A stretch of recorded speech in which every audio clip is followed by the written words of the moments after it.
Martedì 24 ottobre, Sant'Antonio Maria Claret. È il 297 giorno dall'inizio dell'anno, ne mancano 68 al termine.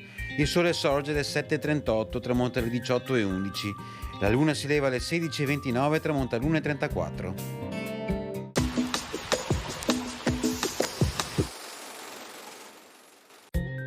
Il patrizio veneto Giovanni Bembo rivolge una petizione a Luigi XVIII, re di Francia, perché venga ripristinata la Serenissima Repubblica di Venezia.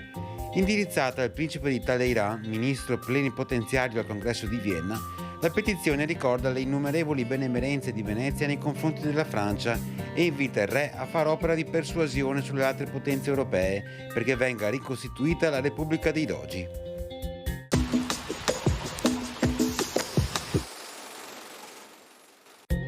Le previsioni per domani: tempo ancora variabile o instabile, con cielo inizialmente molto nuvoloso o coperto e schiarito dalla mattinata a partire dalla pianura meridionale e occidentale. Precipitazioni diffuse nelle prime ore, poi in diradamento nel corso della giornata, con piovaschi o qualche locale rovescio.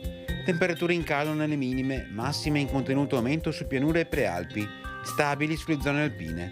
Venti in attenuazione specie sui rilievi e in prevalenza dei quadranti occidentali.